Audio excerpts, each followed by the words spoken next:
नमस्कार शेतकरी बांधवांनो, शेतकरी श्री रामचंद्र भाऊ वाघ यांच्या शेतामध्ये आज आपण आलेलो आहे. नमस्कार भाऊ. नमस्कार.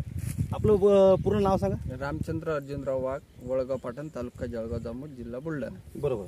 आपण सागरवाडीचे हे जे सिंगमान आहे याची लागवडी तारीख काय आहे? 15 डिसेंबर 2024. बरोबर. आपण सागरचं हे जे सिंगम आहे या वाणाचं आणखी कोणतं वाण लावलं होतं का आपण? सागर सिंगम लावलं होतं. सिंगम आणि दुसरं सिंगम आणि सागर किंग गोल्ड. सिंगम आणि सागर किंग गोल्ड. याची कटिंग झाली की अर्धी झालेली आहे? अर्धी झालेली आहे. साधारणतः म्हणजे 22 बेटा झाले, 26 बेटा बाकी आहे. बरं, 22 बेट मध्ये तुम्हाला किती माल निघाला? 29 टन 72 क्विंटल. 29 टन 72 क्विंटल निघाला.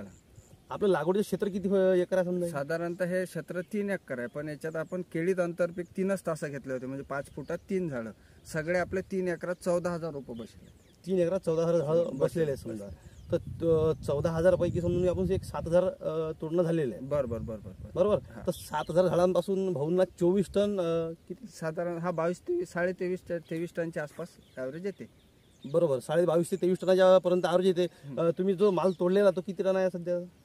जो तोडलेला आहे तो 29 टन 72 क्विंटल, आणि जो राहिलेला आहे याच्यात आमचा 40 टनचा अंदाज आहे. 26 बेटा 40 टन माल निघालेच पाहिजे. बरोबर. तुम्ही याच्या आधी टरबूज शेती कधी केली? नाही, पहिलंच वर्ष आहे. पहिल्या वर्षीचा अनुभव कसा काय तुमचा? एकदम बेस्ट. बरं, सागरवाडीच्या वाणाबद्दल तुम्ही काय सांगू शकता? एक नंबर. हे वाण सगळ्यासाठी म्हणजे फवारणीसाठी जास्त हेडॅक नाही याच्यात, बाकी कुठले प्रॉब्लेम नाहीत, व्हायरस नाही, ते विल्टिंग म्हणतात ते नाही आहे. बरोबर. जर्मिनेशन चांगलं आहे. मी बियापासून लागवड केली होती.